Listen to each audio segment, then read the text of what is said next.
Señores estudiantes, muy buenos días. Quien les saluda, el profesor Damian Chenche, les da la más cordial bienvenida otra vez a esta semana de labores, esta semana de aprendizaje. La asignatura que tenemos con ustedes es la materia de filosofía que se da con ustedes el primero de bachillerato. Aprendimos la semana pasada, bueno, entre lo que estuvimos analizando acerca de la Grecia antigua y de cómo esta dio origen a lo que ahora conocemos como la filosofía. Sin embargo, es interesante remontarnos un poco a la mitología griega, que es donde inició la filosofía. ¿Por qué decimos que inició la filosofía con la Grecia antigua? ¿Por qué? Desde ese tiempo se empezó a crear la divinidad a base de mitos y de cuentos. ¿Para qué? Para de esta manera tener algo a quien dirigirse o alguien a quien sentirse para adorar y sentirse protegido. No solamente el humano con el paso del tiempo desarrollaba conciencia acerca de su vida, de su existencia, de por qué estaba ahí, de cómo encontrar respuestas al sufrimiento humano, de cómo encontrar respuestas a de dónde vine, a encontrar respuestas de qué pasa con el mundo exterior. Eran tantas interrogantes que se hacían y eso se empezó a desarrollar a tal punto de crear seres supremos que justifiquen el hecho de haber estado ahí en existencia. Por esa razón es que se crearon diferentes dioses. Nótense ustedes, aquí tenemos una lista donde están los dioses conocidos en la mitología griega. Muchos de estos dioses son utilizados en poemas o en novelas escritas por uno de los tantos famosos conocidos como Homero, en la Odisea y en la Guerra de Troya. Este personaje utilizaba esta mitología porque era lo que en ese tiempo se veía. Sin embargo, con el paso del tiempo, esta mitología fue cambiando la estructura y fue cambiando, ya la gente ya no empezaba a verlo como real, empezaba a dudar. Sin embargo, antes de avanzar un poco más allá, podemos ver los dioses que tenía en ese tiempo. Estaba Hera, o también Juno, que era la diosa de la familia. Estaba Zeus, el Júpiter, que era ese el ser supremo, era el dios de los dioses. Estaba Hestia, o Vesta, que era la diosa del hogar. Poseidón o Neptuno, el dios del mar. Hades o Plutón, que era el dios del infierno. Deméter o Ceres, el dios de los cultivos. Tenemos también a Ares o a Marte, que era el dios de la guerra. Artemisa o Diana, la diosa de la caza. Apolo era el dios de la belleza. Atenea o Minerva, de la sabiduría. Por eso es que en algunos lugares se presenta Atenea o Minerva como la imagen de la filosofía. Hermes o Mercurio como el mensajero. Dionisio, el dios del vino. Afrodita, Venus, la diosa del amor y la belleza. Y entre otros tenemos a Eros, que era el dios del amor. En fin. Sin embargo, esta mitología empezó ya no a creerse como tal. Ya las personas empezaban a dudar de que si estas personas o estos dioses eran realmente existentes o si estaban tratando de solucionar las inquietudes que tenían. Es por esa razón que empezó a pasarse ya del mito al logos. ¿Y qué es el logos? Logos significa lógica o estudio. Entonces ya se pasaban de lo que era un cuento a los hechos reales, al realismo total. A ver si lo que se estaba diciendo tenía consecuencias, si tenía una causa, si tenía un efecto, y si era positivo o si era realmente exacto. Ya no se basaban en un conocimiento basado en una premisa falsa o sencillamente en una idea, sino que ellos querían avanzar más, a saber hasta qué punto esto era científico. Y de esa manera es que algunas personas, como ustedes pueden ver, salen nombres como Tales, Anaximandro, Anaxímenes, que empezaron ya a dejar a un lado toda la mitología. Dijeron, no, vamos a empezar a cambiar estas cosas, ya no solamente nos vamos a basar que el conocimiento exacto viene a raíz de una religión, sino que empezaron a buscar más explicaciones. Entonces, ¿qué empezó a pasarse? Justamente en la parte de Asia Menor, en un lugar llamado Jonia, empezaron a verse diferentes cambios positivos que nos llevó del cuento o del mito a lo que es lo real. Uno de los puntos es la libertad religiosa. Obviamente, tantos dioses ya no era una doctrina que seguir, porque cada uno tenía la oportunidad de decidir adorar a cada uno. En la lista anterior vimos un poco más de 10 dioses. Cada grupo o cada pueblo tenía su Dios diferente al que le daba mayor adoración y a otros que no. Entonces de esa manera empezó a verse una diferencia entre a quien adoraba un grupo, entre quien adoraba a otro. En tal caso ya no había el dogma de adorar a uno solo, había libertad de pensamiento. El ambiente cosmopolita, esta ciudad llamada Jonia, era influenciada por diferentes culturas, no solamente la cultura que ellos tenían como griegos, sino que venían de Oriente, de Occidente, y esto empezó a formar una apertura mental en esa época. Luego de eso empezaron la confección de los primeros mapas.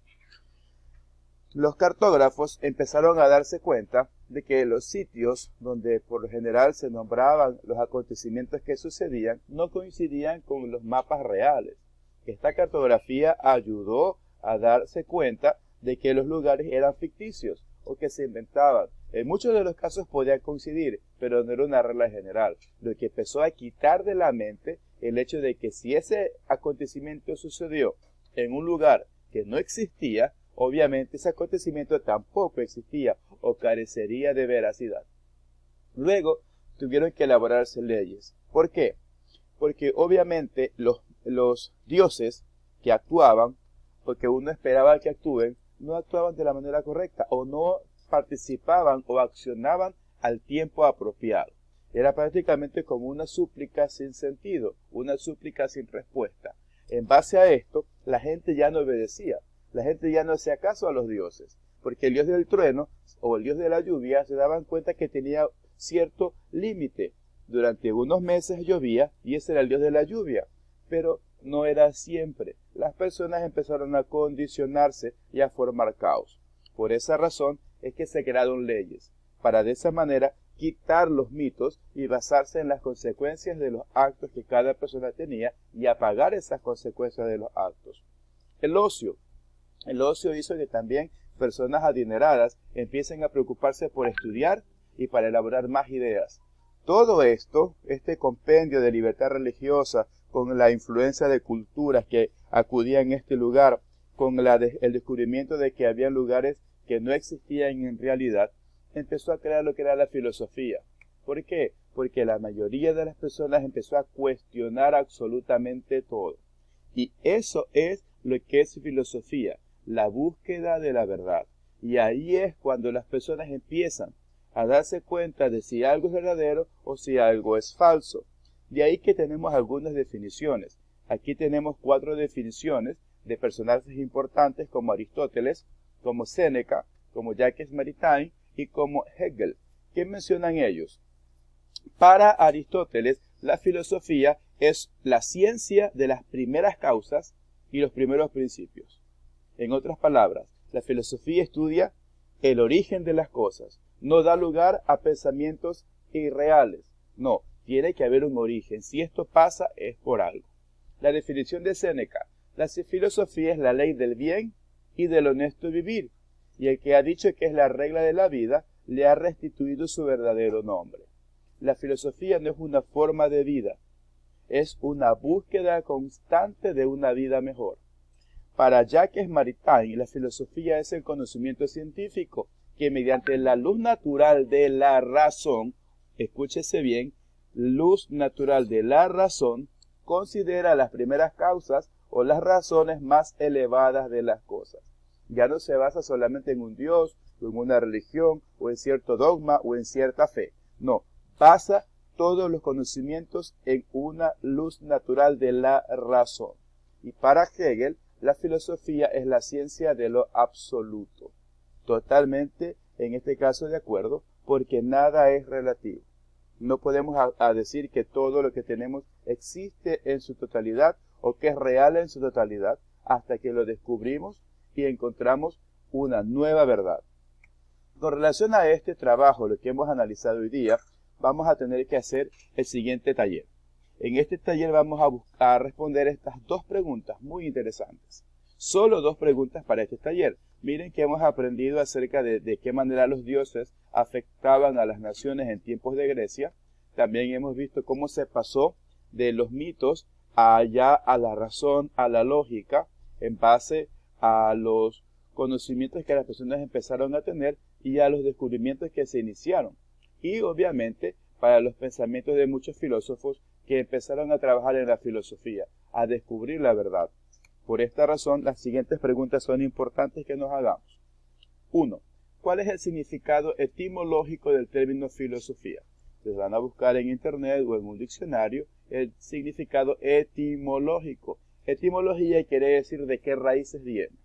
De una raíz griega, de una raíz latina. ¿Qué significa filosofía? ¿Qué es sabiduría? Busque también qué es la sabiduría dentro del campo filosófico.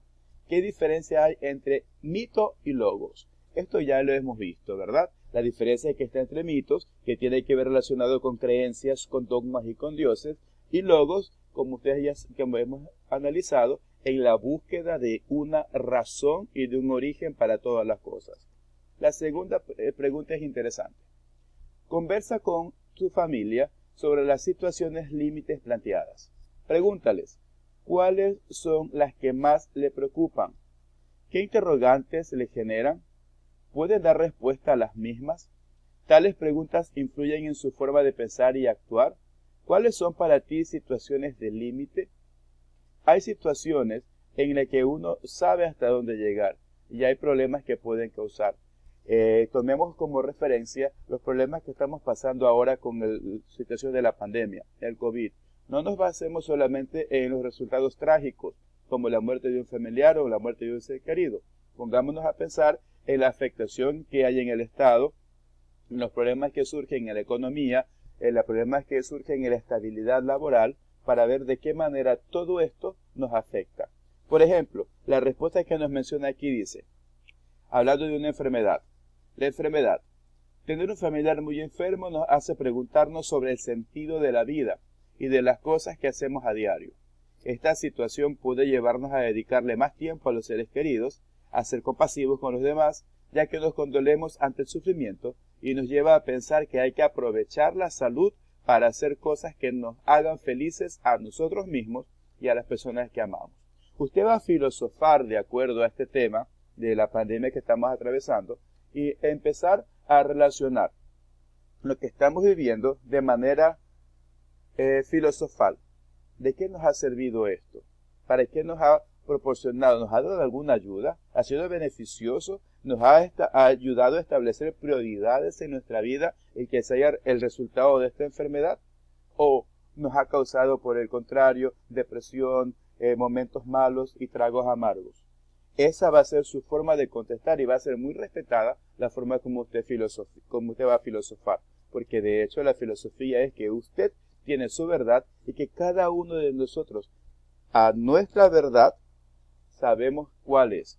Como por ahí mencionan, nadie sabe el mal de la olla, sino la cuchara. Exactamente. Nosotros tenemos que tener eso en mente. Nuestra verdad es nuestra. Tampoco la podemos imponer en otras personas. Pero siempre vamos a tener que someter esta verdad a muchas más investigaciones hasta dar con una verdad totalmente absoluta. Ese es el principio de la filosofía. Siempre buscar el origen de todas las cosas. Para mí ha sido un gusto poder dirigirme a ustedes en este día. Habrá otra oportunidad de comunicarnos la próxima semana. Sin embargo, mientras tanto, cumplan con esa tarea, preséntenmela. Ya saben, ustedes pueden transcribirla, pueden imprimirla, pueden trabajar directamente en forma digital, tomar una foto si la hacen en un cuaderno, pasarme la información y yo se las voy a recibir para que ustedes puedan tener su nota. Así que lo más importante es que ustedes hagan el esfuerzo de trabajar, de ponerse en la mente que tenemos que seguir adelante a pesar de todo lo que nos venga, a seguir trabajando, a seguir luchando y a seguir poniéndonos siempre positivos en todas las acciones que vayamos a realizar. Para mí ha sido un placer estar con ustedes. Que tengan muy buen día.